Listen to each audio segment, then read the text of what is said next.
Good afternoon, ladies and gentlemen. Good afternoon. It's an honor for me to be back here again, just to kind of share with you a little bit more and highlight a little bit more on our role as a university in the implementation of the constitutional provisions with respect to health. And I think my role today will be a bit more expanded, because the other time I came I was just highlighting. But for us to understand our role as constitutional champions within this university, because I think all of us are champions, even if some of us did not get the opportunity perhaps to attend the formal training. But you don't need a title to be a champion. A champion is anybody who voluntarily just takes up a cause and runs with it and is willing to push through even those difficult aspects of the institution to run with that cause and to elucidate that cause within that institution. So all of us are champions in our own right as members of this community. And so for us to implement the Constitution, I think one of the most important things is we need to understand what the right to health means. And so my role today will be to elucidate this a little bit more, to elaborate it a little bit more. And when I heard about land, I was wondering, what link does land have to do with health? You know, when the principal was making his remarks. And I remember even during the, when houses were being demolished at Syokimau, some time back, people committed suicide, people got into depression. So, that attachment that we have with our property also affects our health, I think, in one way or another. That if you have to keep thinking about rent all the time, some have not even paid last month's rent, maybe. It is very, you start getting ulcers and things like that. So, ladies and gentlemen, our Constitution is about 3 years old now. And while we appreciate the fact that it is still in its toddler years, we have the right to expect that the implementation, particularly of the Bill of Rights, shall gradually and purposefully be carried out maturely to achieve the vision and the aspirations of Kenyans as espoused in this document. So my lecture is going to be in four very brief parts. The first part, we shall examine the meaning of the right to health. The second part will examine the complexities involved in enforcing this right to health. We will also look at the implications of devolution, and we will then conclude and suggest how we can play a part as the university community to implement this right to health. Now, health has been defined in the WHO Constitution as a state of complete physical, mental, and social well-being, not merely the absence of illness or disease.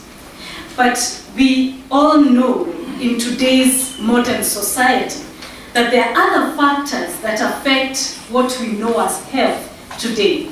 Things like distribution of resources affect health. Gender differences. There are some diseases, some illnesses that men are more susceptible to, or women are more susceptible to. Issues of race. There are some, dare I say, illnesses that are more susceptible to a particular race, like for Africans, and others that are, other diseases which perhaps other races are susceptible to. So these are things that are there when we're talking about health. Armed conflicts, terrorism, like what we saw on Saturday, chronic and terminal illnesses, which are a lifestyle issue. So health is not just the mere absence of infirmity or disease. It is for us to achieve the mental, physical, and social well-being, as well as other socio-economic factors that affect health, like land, housing, clean water, and so on, environment, and so on.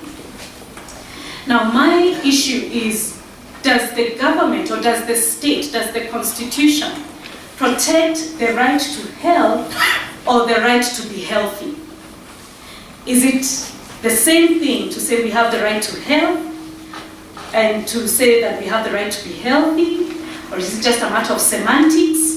What is it that we are guaranteed within this particular constitution? Now, let me first say that by constitutionalizing this right to health, we recognize, or we as Kenyans recognize, that health is not a commodity. It is not something that can be traded in the marketplace. Unfortunately, that is what is happening. That people take health, or good health, as a commodity. And some scholars have even argued that, there is actually no right to health. You can't say there is a right to health. Because intrinsically as human beings, we are bound to deteriorate. We are bound to suffer death. We are bound to suffer disease. I think there is a scientific saying that as soon as you're born, you start dying. So death is inevitable. So how can you then put such a burden on the state to protect the right to health? Yet, we are all going to die at one point or another. How do you criminalize something like lack of exercise? Can you force, or can the state force people not to be couch potatoes? That you have a law saying no television between the times of 2 or 12 p.m. and 6 p.m. So that, because that's around the time when a lot of people like to watch Mexican soaps and so on during the day. Can you criminalize not eating junk food, or eating junk food for that matter? Can you tell people you cannot eat a packet of crisps in a day? Or in Rwanda, it's amazing. I don't know whether, I'm not very sure whether it is a government policy, sorry to digress, but I just came to mind. Every morning, you will find people jogging. It is. That's what I'm saying, I stand guided. I don't know whether it is a government policy, but it is the order of the day that people are jogging in the morning. And then I think on Saturday or Sunday, sometime in the morning, you won't find anyone outside. Everyone is expected to be in their house cleaning their house. That is a designated time, So the government has put in place such policies, which I don't think can work in Kenya, at all. Telling people, Saturday morning between the hours of 6 a.m., and 11 a.m., hakuna mtu nje, kila mtu atengeneze nyumba yake. Everyone should clean up their house. I don't think that can work in this country. Okay? But another argument against recognizing health and healthcare as a human right is, especially for philosophers, we say that, and for lawyers, we say that fundamental human rights, which a lot of people say the right to health is a fundamental human right, are universally and uniformly applicable. That is a basic principle of human rights. Every fundamental human right is universal and uniformly applicable. So that the right to dignity in Kenya is the same as the right to dignity in the Netherlands. You won't find it's different. That's a fundamental human right. But can you say the right to health can be universally and uniformly applicable? The answer is no, because different people, different cultures, different states have different perceptions as to what constitutes good health. I saw a documentary where, I don't know, some state in West Africa or North Africa, where they fatten, and I say this with a lot of respect, they fatten the ladies who are about to be married, because a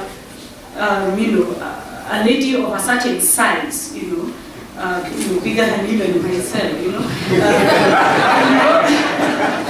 is considered beautiful, is considered healthy, they don't want Yeah, say those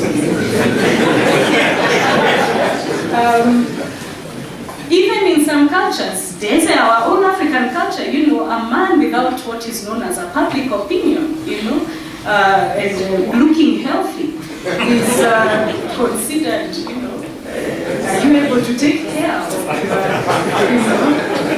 your affairs and so on. Yet that public opinion is a health hazard, you know. Yet that, you know, that roundness, or that, I don't know which word to use, but you know, that size for a lady is a health hazard. So different perceptions of health compromise, you know, this particular aspect that the right to health is a fundamental human right. It is not universal. So then what is the justification of classifying the right to health as a human right and not just as an aspiration or as a state policy? One justification is that good health is one of the conditions for human flourishing. It is part of ensuring that human dignity is protected. Okay. Dignity is an intrinsic part of human nature. Therefore, when you recognize the right to health, what in essence you're doing is actually recognizing the inherent dignity of a person to be whole and to be healthy in that particular jurisdiction. The right to health has various elements. It talks about availability of resources. So we're talking of public healthcare facilities, goods, services and programs. Accessibility to health, all right, is also part of the right to health. That health facilities should be available for all sections of the population, particularly the marginalized and the vulnerable. Any person who does not have adequate resources to actually pay or access these facilities should be facilitated to access these facilities. It also means acceptability. It means medical facilities and goods and services must conform to medical ethics and also must be culturally appropriate. And might I give an example here, just from the top of my head, the famous or infamous case of our very own Miss Audrey Mbogwa, you know, who is, you know, seeking services, who is seeking the state or seeking the protection of the state to recognize his or her right, you know, to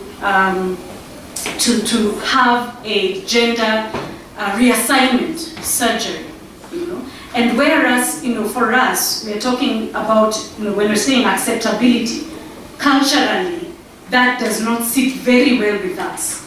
But dignity still must be protected. Audrey still has dignity, and the Constitution guarantees the protection of that dignity. So how it's going to be done is another issue, not for this forum.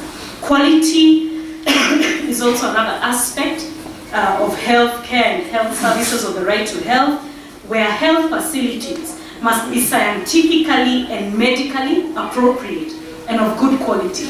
And dare I say also medical personnel and healthcare professionals must also be competent and skilled to provide these quality services. So what is the state to protect? As I asked before, is it the right to health or the right to be healthy? The state cannot guarantee the right to be healthy. Being that health or being healthy is both a pre-existing condition and a continuing condition. Being healthy is a pre-existing and a continuing condition. States cannot provide protection against every possible cause of human ill health. Genetic factors, our individual susceptibility to ill health, the adoption of healthy or risky lifestyles cannot be the responsibility of the state to prevent. But the state can protect and guarantee the right to access facilities, services, products, and programs, as well as healthcare professionals that will promote well-being. So I hope with that I have laid a foundation for what the right to health is and what the state or what this constitution actually guarantees. We are not guaranteed the right to be healthy. That's my contention. Somebody can criticize or whatever, but that is my position. We are not guaranteed the right to be healthy. The right to health, the constitutional right to health, is about access to healthcare services. And with access to healthcare services, you promote well-being. The second part is the enforcement of these rights. And the reason why I'm bringing this out is because the right to health is what is known as a socio-economic right. So, bear with me, this is not a medical lecture, this is now a law lecture. Okay. So, please bear with me. A socio-economic right is part of second generation rights. In constitutional history or constitutional formation, we have three classifications of rights. There are first generation rights, which our previous constitution was predominantly about. These are civil rights, okay? Things that emerged from the French and American Revolution, those who have done history. Okay, it guarantees fundamental rights for free persons, so that the state is not interfering with your freedoms as a person. So those are first generation rights. And as I said, our first constitution and the second one, the amended one, was predominantly about first generation rights. Second generation rights are concerned with entitlements to welfare. So anything to do with welfare, education, health, housing, water, these are part of second generation rights, which came after the Second World War, and they were integrated now with first generation rights. And finally, we have third generation rights, which belong to the whole community and to future generations. So the right to a clean and healthy environment is part of third generation rights. But the right to health is a second generation right, a socio-economic right. It's about bridging the gap. Socio-economic rights are about bridging the gap between the rich and the poor, between the marginalized and those who have access to better services, and so on. The difficulty with socio-economic rights, and I shall demonstrate this using two very pertinent cases, one in South Africa and one here in Kenya. The difficulty about socio-economic rights is that they compete against each other. The right to health competes with the right to housing. The right to housing competes with the right to education. The right to education competes with all the other socio-economic rights. Therefore, it means the state has to do what is known as rationing. It has to give priority to certain kinds of rights. And so when we're talking about budgetary issues, we're talking about staffing, people are complaining we don't have enough money for healthcare services, we don't have enough staff. It is a socio-economic right. And the state then has a duty or has the precarious job of balancing out which one comes first. Are we going to deal with teachers first?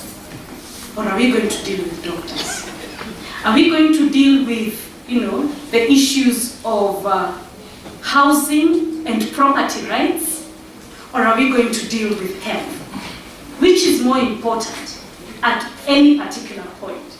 That is one of the problems with socio-economic rights. Indeed, as one judge observed in the Subramani case, which is the South African case I'm going to highlight to you, he said, the exercise or a right that is by nature shared, often competitively with other holders of this right, must have different legal characteristics from the exercise of a classic individual civil right that is autonomous and complete in itself. In other words, what he was saying, you cannot compare the right to health with the right to vote.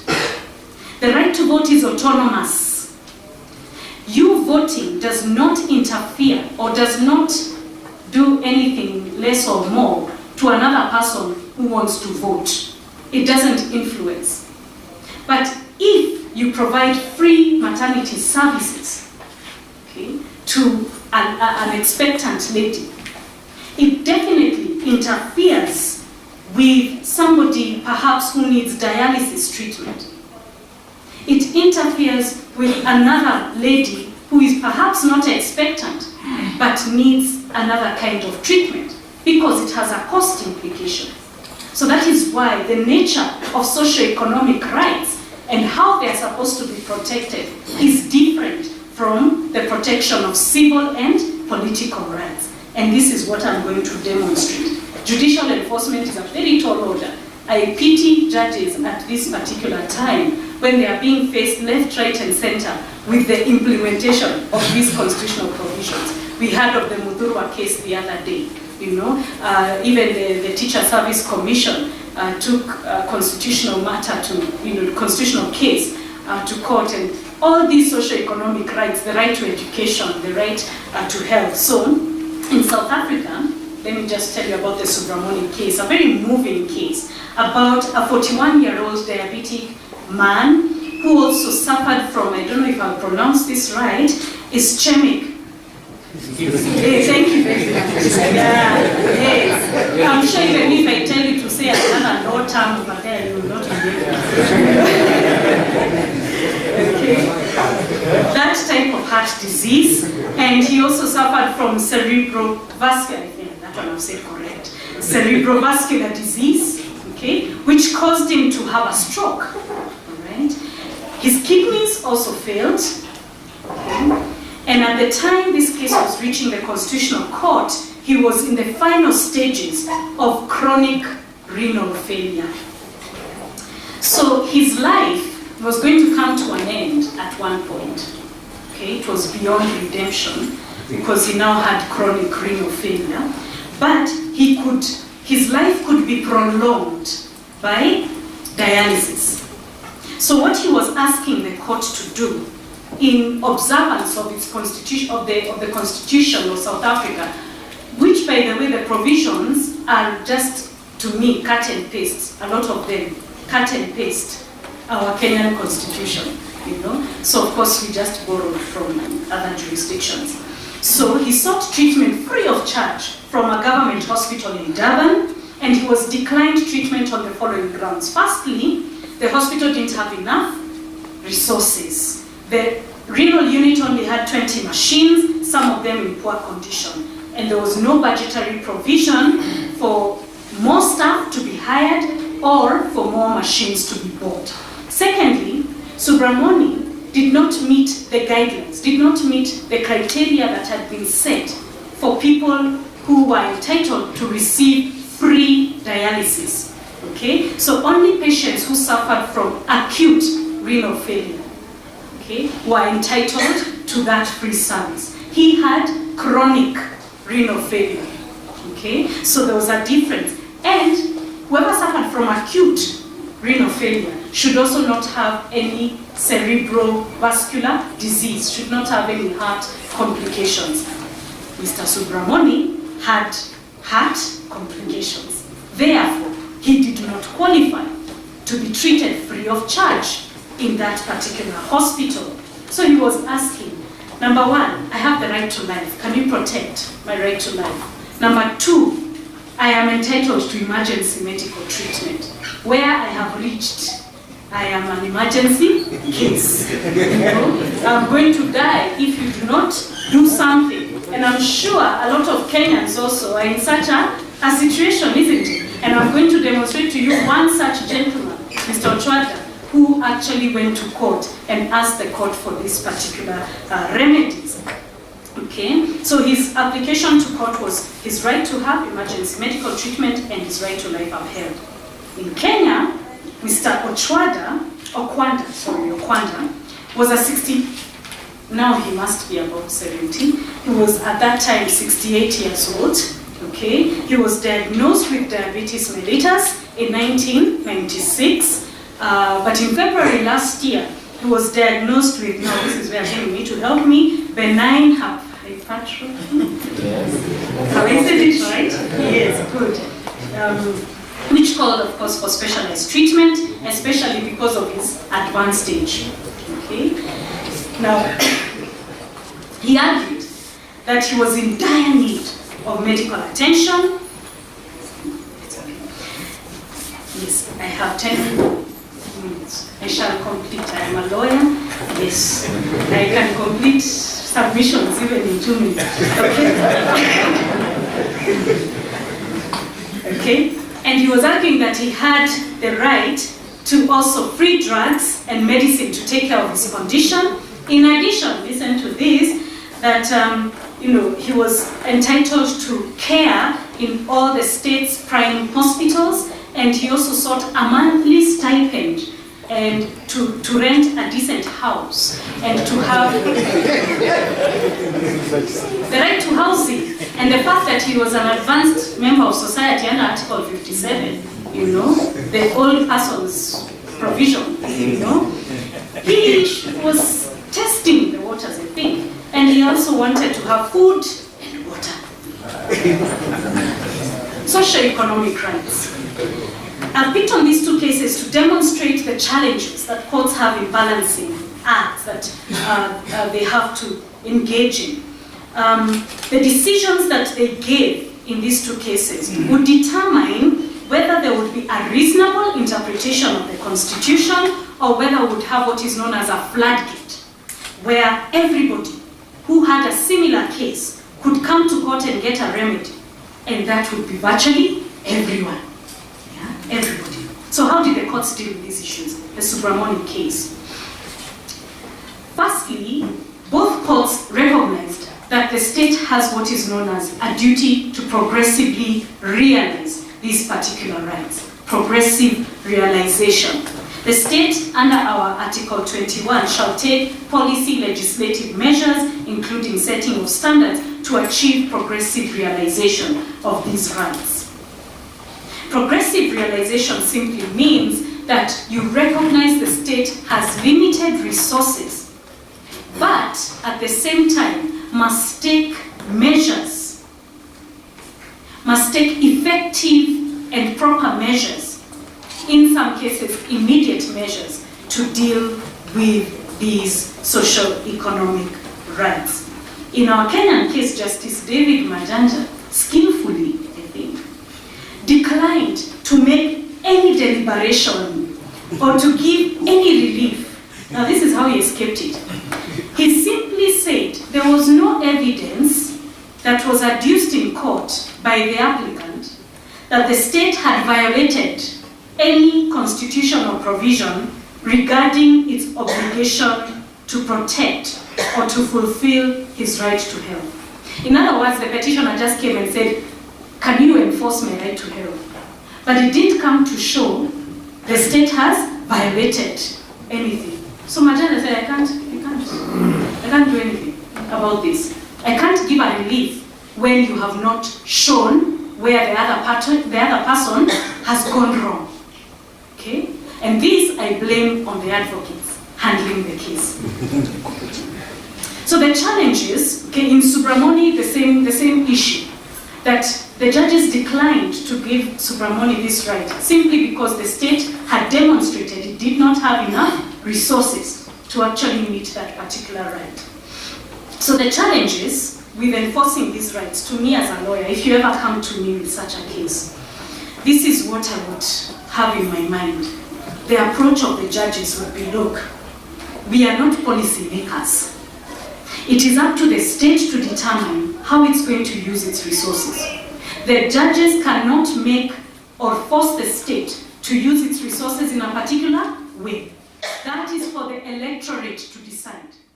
It does something stupid, for lack of a better word, or wise, then it is the electorate to decide what to do with that state. It is not for the courts to decide. And let me just say in 1 minute, you see, the South African Constitution is good because what it does, it says the state must take reasonable legislative measures. Reasonable legislative measures and so on. Our Constitution, whoever drafted and whoever came up, left out the word reasonable. So it just says the state shall take measures.